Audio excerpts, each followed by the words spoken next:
What did you want to be when you was little? When I was little, I guess I wanted to be. When I was in elementary school, only thing I knew was I loved math. I didn't even know if I wanted to be a teacher. Right. But I just really liked math. But then when I got in high school, I liked computers. So I guess I should say I wanted to be a computer scientist. Go ahead, sweetie. Do you ever find do you ever find any new things in outer space? That's a good They question. do. They do all the time. They find different. They do. They discover a lot when they're in space and they share it on the NASA website. Yeah, if you guys ever do want to go to, there's a Goddard website as well where you can go and you can see where Angela works. It's a very cool website. Do you have microwaves and ovens and stuff in those spacecrafts and stuff? Do they? Repeat your question? Yeah, do they have microwaves in the spacecrafts? No, I don't. I mean the air, like the. Like, can they use microwaves like to heat up food and? Did y'all guys eat dinner? Because you were talking a lot about food, but no, they don't actually bring microwaves. They do have something I'm sure that they use though, but I don't really know. I never. When I was a very little girl, go ahead, Malik, I'm sorry. Have y'all went and found different kind of planets which I didn't know? That's a good question. Have we gone and found different kind of planets that we didn't know? I believe they actually have Yeah. found a lot of planets. But you know what? I wanted to get back to your question about about building a spacecraft, because one area I forgot to mention is that, to be honest, it starts from the scientists. The scientists, they come up with areas that our nation should study. Like it might be, they might need to study ocean color, for instance, or something like that. In order to we get a lot of answers from the ocean as far as our weather. And so anyway, so they usually have a lot of science communities, and they come up with the priorities that the nation should study, and then they decide on that particular mission, and then the engineers actually come up with the technology to develop that spacecraft to acquire that science that the scientists came up with. So it actually starts from a scientist, and then That's a fascinating sentence. To acquire science. I don't know why that's, it's like, really? You have to just learn something all just brand new, okay, anyway. One quick second, because I think we need to give the folks in the back some chances to ask more questions. Now, you have another question? No? Isaiah? Kayla? You have a question? Can you pass the microphone? Can you elaborate more on what you do with the space station, please? As a mission manager, well, one thing, I have a lot of meetings. It's like when I first started, I did more engineering work, where I worked in aeronautics, where I used to work with wind tunnel tests. We used to have scaled down aircraft models in a wind tunnel, and we would, study actually the Reynolds numbers effect on aircraft. And then I worked at a landing gear facility where we could mimic any runway. Even I think you were doing that when you were here. No. No? Okay.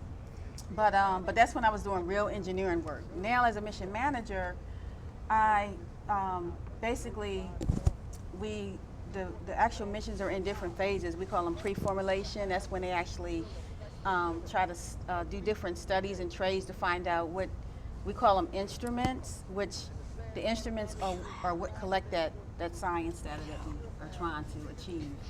And so as the mission is going through different phases, I'm involved in just making sure that the project team is meeting the budget, because we have a budget for it. We have a certain amount of money that we have to spend on that project, and also we need to make sure that they have certain, we call them milestones, meaning certain accomplishments they need to meet at a certain time or certain goals.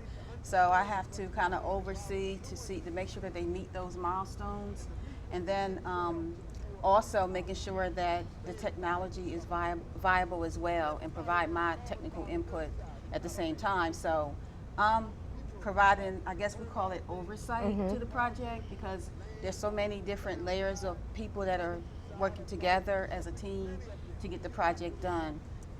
So my day can consist of being on the telephone, talking to some of the team that are in other states.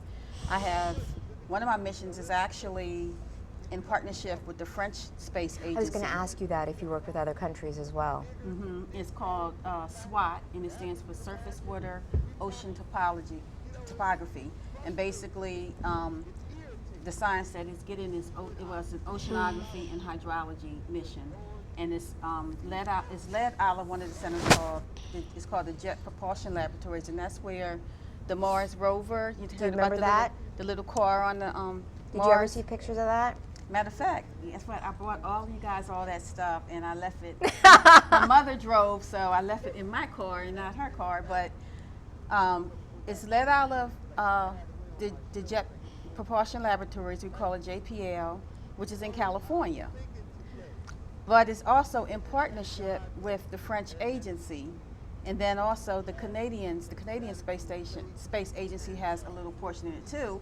So a lot of times I'm on the phone, like we are having meetings to find out how far along we are on the project, or whatever the topic is. It could be a peer review, it could be a technical review, but it's a lot of people from different states that's trying to pull this spacecraft together. In your school, just let me ask one question. Do you work on projects at all at your school? Yes, I do. And can you relate what Angela is talking about? Like, do you have certain deadlines where something is due by this date and something is due by that date? Yeah, yeah, we have deadlines. Yeah, that never goes away. Okay, no matter what you do, that never goes So away. this is good practice for you, right? Cassie, go ahead with your question. How long did it take to build the spaceship? I mean, The whole spaceship. You think you heard the question? Well, how long did it take to build? To build the spacecraft? Or what? the spacecraft. Well, I've been on I have 4 different missions, but on the one that I'm working on that I was just talking about, SWAT, I started working on it in 2010, and we don't launch until 2020. And So- see, that was, one second, Jemiah, that was one of the other things. 2020, it sounds like it's really far away, but it's really not, because we're already in 2016, right? But it's still a long way to plan for something. That's like planning for something 4 years away. Like studying for a test that's not for 4 years from now. That's a long time. I get a test every Friday. Yeah, I have what's kind of a test every Friday myself. Every other Friday. So, Jemiah, go ahead. Have any other astronauts reached any other planets? Or have they seen it too and went on it if they can? Well, they have, I don't know about any other planets, but they do have an International Space Station where other countries are involved in it, China, Russia, and all these other countries, their space program, and they actually do a lot of experiments on the International Space Station. So, and that's just in space, it's not Right, on the planet. sometimes on that International Space Station, and please correct me if I'm wrong, because you know how it is, they do experiments that are suggested by kids in school. Oh, yeah. So a child in school might say, I wonder what would happen to this kind of spider if you sent it out to outer space. So when the next time an aircraft goes to the International Space Station, they take this kind of spider and see if it doesn't like outer space, or if it really, really likes outer space. Or what happens, of course, I don't like spiders at all, so I don't care what happens to the spider. Well, I was going to say, I just want to add a little bit of a correction. Because I don't want you to think that they can just take animals and they test in animals in space or nothing like that. But they do come up with experiments that kids are involved in, that teachers are involved in, universities are involved in. And the thing about the International Space Station is that they can take small experiments and take them up to space and find out what the results are. Yeah. But All then right. again, NASA's very big, and I'm not involved in all the work. So just go to nasa.gov and and just see if anything comes up, because they may have done something like that. Go ahead, before. sweetie. You needed a second to think of your question? Okay, go ahead. Are there like any emergencies, that things that try to come to the planet, like those rock things, or? Yeah, there are definitely emergencies,